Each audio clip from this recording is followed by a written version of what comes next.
Welcome to this episode of the Million Dollar Mastermind. I'm Larry Weidel, and before we get started, if you want to know exactly how to win again and again, go to weidelonwinning.com/webinar now to watch something I've put together for you. Now let's get going into this episode of Million Dollar Mastermind.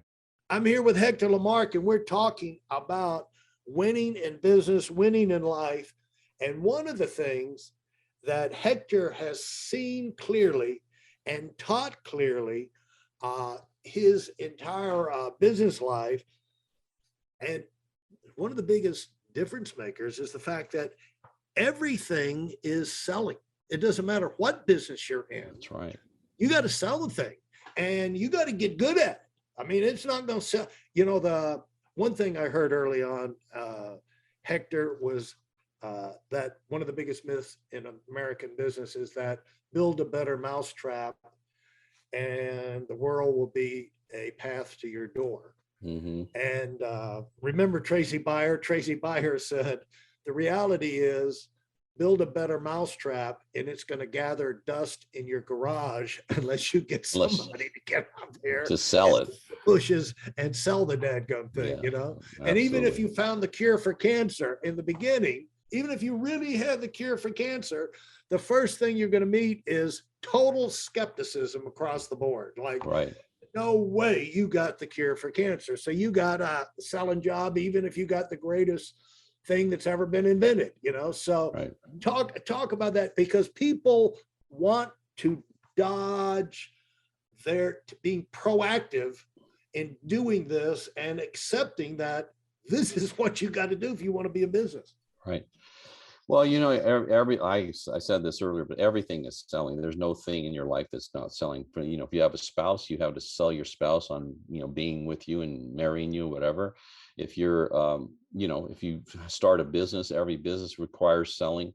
Even if you're an educator, if you're a teacher, you still got to sell your students on buying what you're teaching, So everything, there's no thing that doesn't involve selling. In fact, your quality of life will improve dramatically the better you become at selling. It just, in every relationship, where are you going to eat dinner tonight? Well, whoever has the best sales skills decides where they eat. What movie are we going to watch? Well, whoever has the best sales skills decide what movie you're going to watch. It's always that.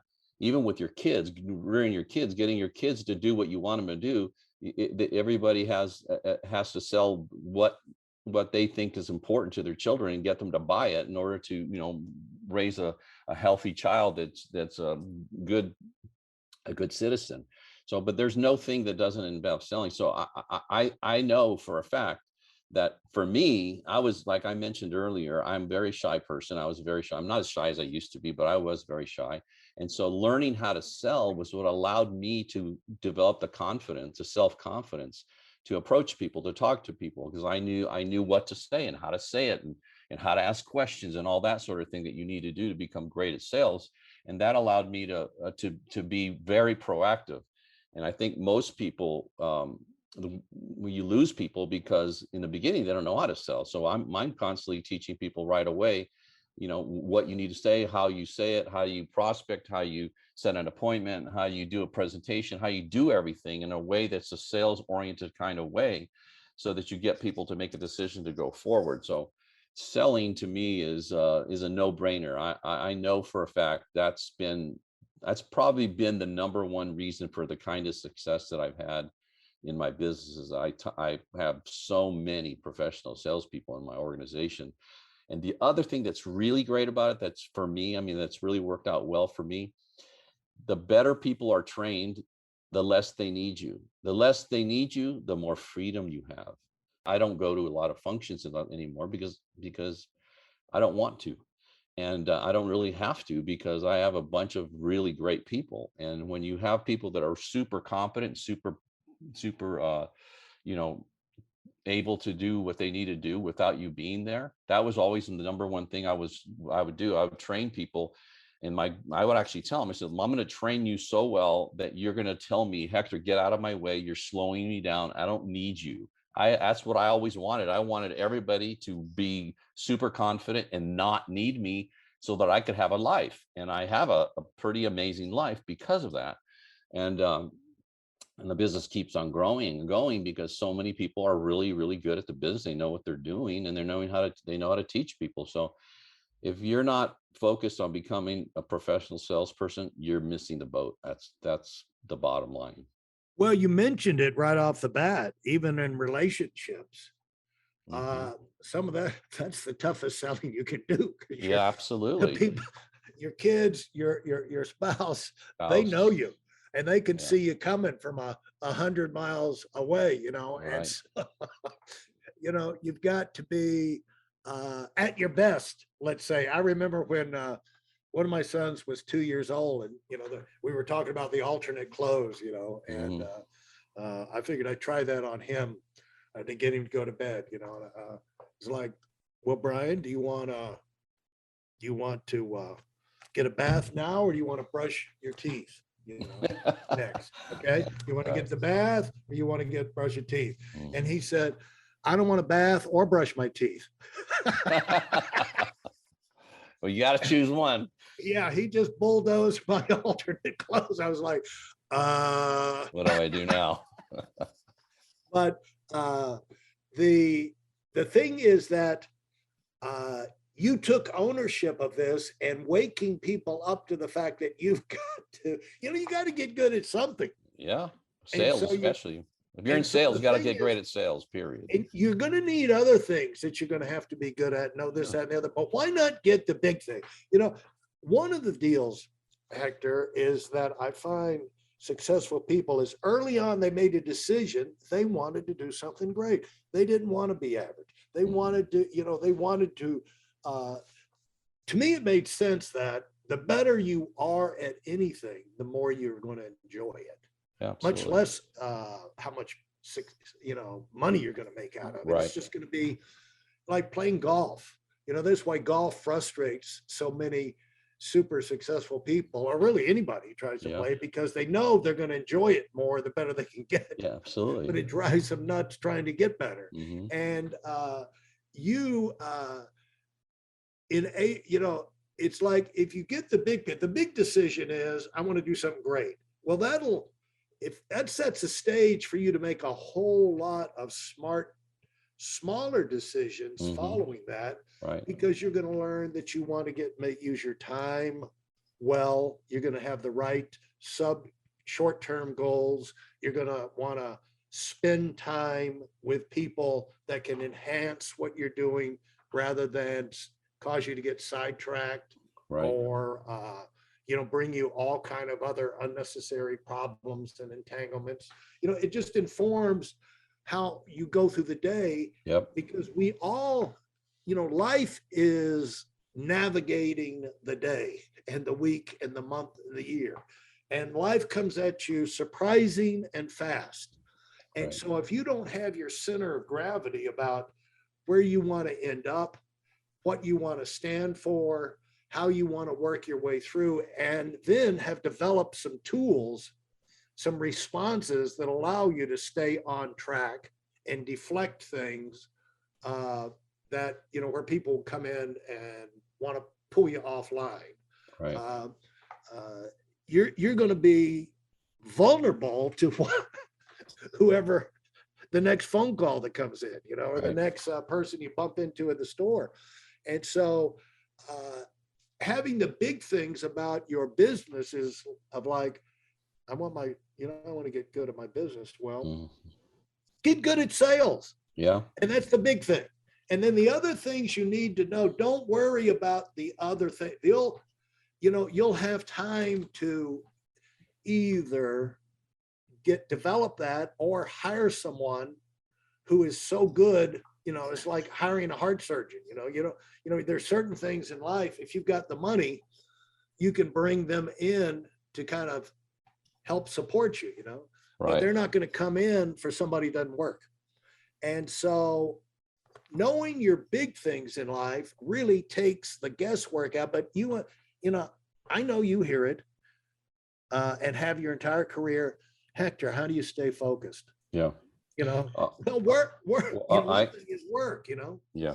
Well, the thing is that going on with what you said, I have another saying I say all the time: distraction leads to your economic destruction.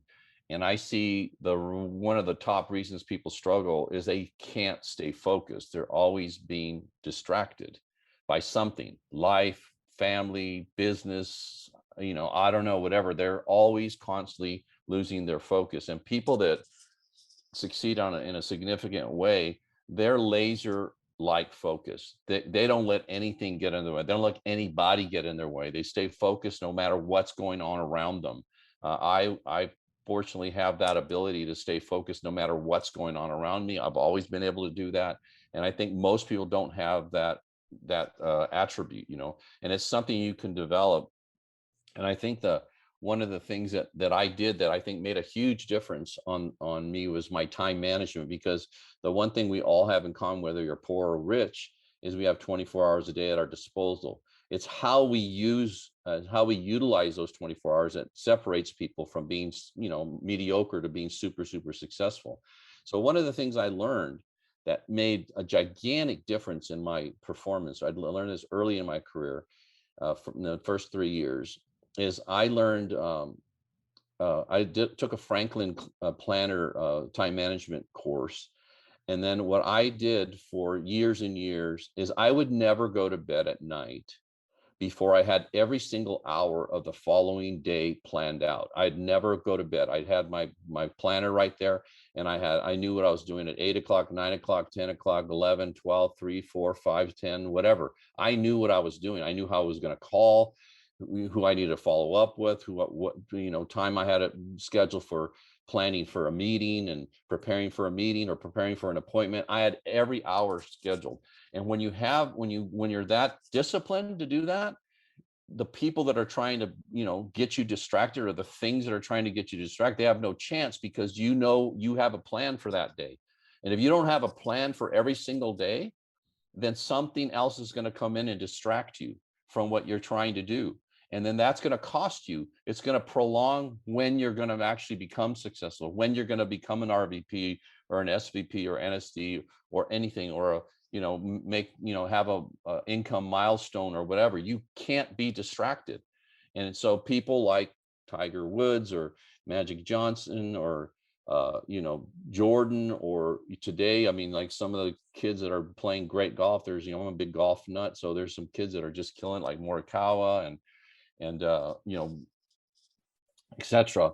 Those people, they have an ability to stay focused that's exceptionally better than their peers. That's one of the main things, because all of them have great golf swings and that sort of thing, or great, they're great athletes.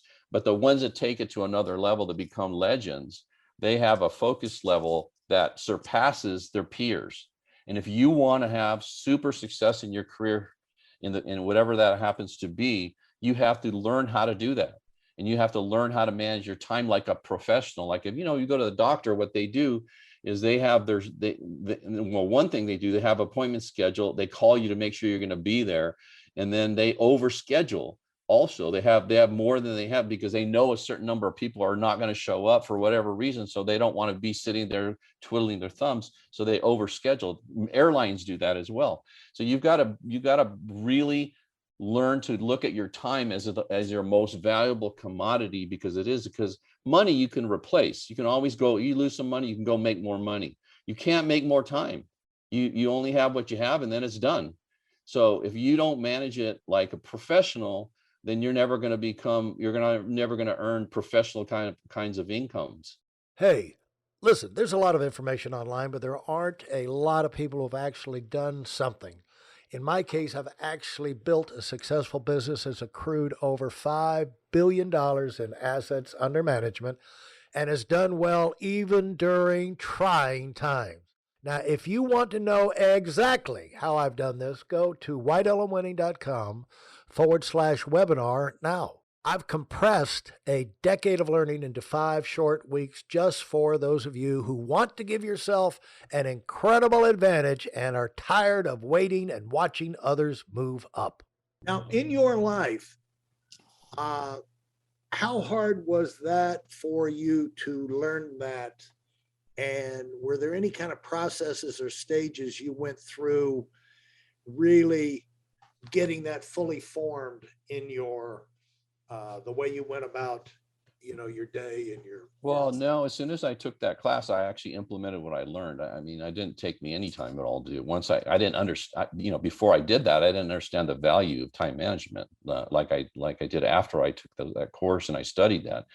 So it was, and then you have, one of the reasons people can't stay focused is that they don't know what they really want. I think most people, if you ask most people, Larry, what do you really want out of your business?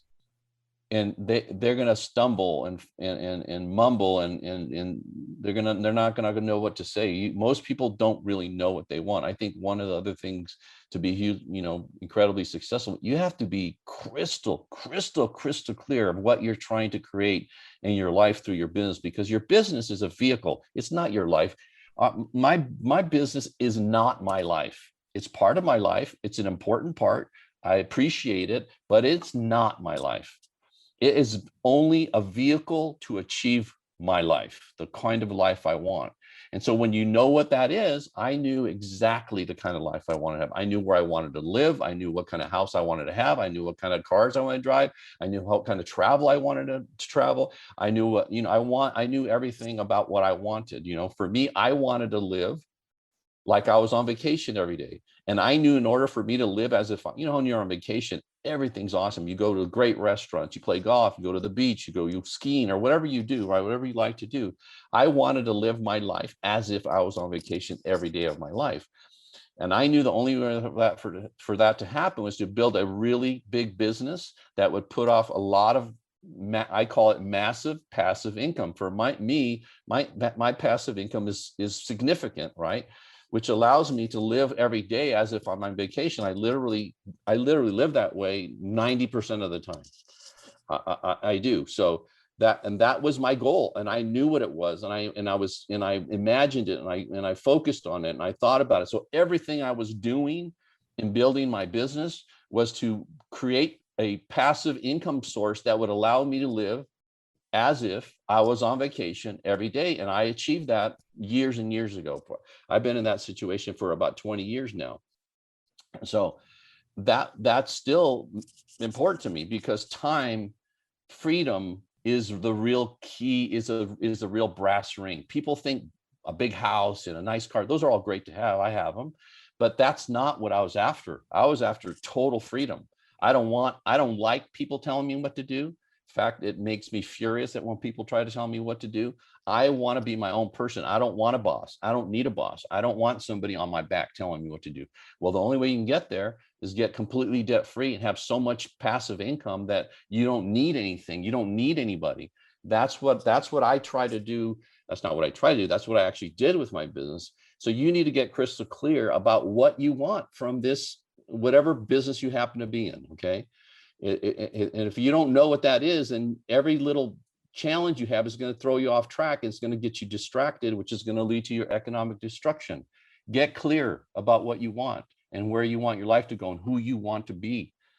Well, and the thing is, if you're not, you hear those words, maybe you've read them in books and you've heard them before.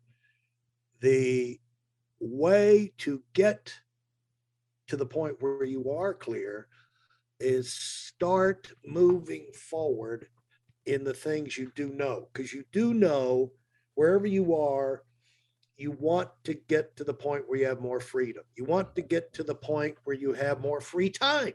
Absolutely. Right. To do what you want to do. You want to get to the point where you have more income. You want to get to the point where you can do more of the things that you're really good at and are fulfilling for you to do, because retiring it's not an option for me. And do nothing is a good No. way of boring yourself to death and then wind up blowing your brains out, because absolutely what people don't understand it. So it's that we used to see about at the club all the time, like the guys, they make their fifth, in the past, they make their 50, 100 million or 250 million or whatever. They sell their business, and for 18 months, they're just, getting a yacht and they're sailing around and they're playing and they're this and that. And in 18 months, they're ready to blow their brains out because they're just bored out of their mind, and recreation is good if you're you've got some fulfilling work, and you Right. need to take a break and go do some recreation. Right. Absolutely. You But can to do be that. recreation as a style of life for achievers, people who uh, enjoy making things happen and making a difference in the world, interacting with other people and helping them move up. It's just, it's not something to pursue. You won't do it, No. and what happens is that early on, I bought into the idea of unlimited income because the example of the guy, he owns a restaurant, he's making a fortune, but he's working 23 hours a day, Yeah. and he has no free time. So the Well, idea because he's was, self-employed instead of yeah, he hadn't built a yeah. So business. the thing is, like, you don't want to be the guy who's making a ton of money, has no time. You don't want to be the guy who's got all the time in the world, who's not making any money. That's the homeless. Right. You want to be somebody who has income, also discretionary. I like the word discretionary income, discretionary time, but then some security to it, to where it's not a fragile thing, to where so you can have peace of mind, you can Yeah. enjoy it, Absolutely. and you can decide what you spend your money on. You can decide who you spend your time with and what you spend your time on. This really puts you in charge of your life. I've said this before, Hector, you probably never heard it, but I grew up, my father was Air Force. Hmm. And so we moved literally 27 times by the time I was 21. You're a professional friend maker then. Yeah, that was good. And I've seen a lot of the world, three tours in Europe. But the thing is, I grew up in Tuscany. So Tuscany, the middle of France, and Yeah. the middle of Germany. But Yeah. you reach the point where you just you live in fear of an envelope coming in the mailbox any day. Somebody in the Pentagon can decide, okay, the party's over. Mhm. I know we used to live when I first dawned on me, we were in Enid, Oklahoma, a little town, Mm. great, I have an great. office there. Oh, do you? Yeah. Fantastic, really. It's And like one stop sign, about yeah, 5,000 people. say hello for me. Yeah. Right. So they used to be Vance Air Force Base there, and Mhm. we actually moved there twice. But I remember the last time it was like, that's when I got pissed. I don't know, fifth grade or something like that. It's like, who is this sending these letters? And the takeaway for me, Hector, was like, I don't know what I got to do, but I'm never going to put myself in a position to where somebody can decide Wydell doesn't need to be there anymore. He needs to be on the other side of the world, and they can just send me a letter and uproot me, and I'm gone. And Yeah. really, that's why when I graduated Georgia Tech in building construction, I didn't go to work for a big construction firm, because that would be giving them the ability to do that. Go build a Yeah. bridge here, Right. go build a power plant here. It's like, no, no, thank you. Yeah. I'm going to build houses on the north side of Atlanta Yeah. and make my dreams come true doing that. Right. So, but those things resonate with you. I know they do. Yep. I do. Yeah. Absolutely. And It's freedom. it's freedom. And the thing is, like, if you're out there with a crystal clear, maybe, there's a limit to how you see it, but you do see it. You're not totally at a loss of what you really want, because you want more freedom, you want more money, you want more control over your life, you want to be able to do things that you're good at and get satisfied from doing. And so get going, and nobody can tell you what those first steps are, but I'll promise you, what they are. People used to say to me, Hector, like, I'm out of prospects. I've talked to everybody I know. I know. There is no one else on the earth that I know that I could talk to, War Market, whatever. And I said, I would say to them, you're lying. There's one left. You're lying. There's one left. Mhm. I said, go talk to them. And they would say, you're right. Yeah. Right. It's only 330 million people in America. Yeah. So Yeah. right. There's always people left. You're just always. got your mind locked in on the wrong side of it. And so there is an abundance out there. So I don't know, you don't know where people are, what steps they need to take, but Right. if they get themselves thinking about moving up, those next steps are going to be clear to them. There's just no chance you're not going to know what you need to do. And the quicker you do those, the follow-up steps will close in. But we got to live our lives. That's how you build something that is yours. If you enjoyed what you've heard and are dead serious about finding out for yourself exactly how this works in the real world, I've taken the most valuable business lessons I've learned over 40 years and put them into something for you to watch. Go to whiteelementwinning.com/webinar now in order to move up as fast as possible. I'm Larry Weidel, and I run the $1 Million Mastermind. Go, go, go.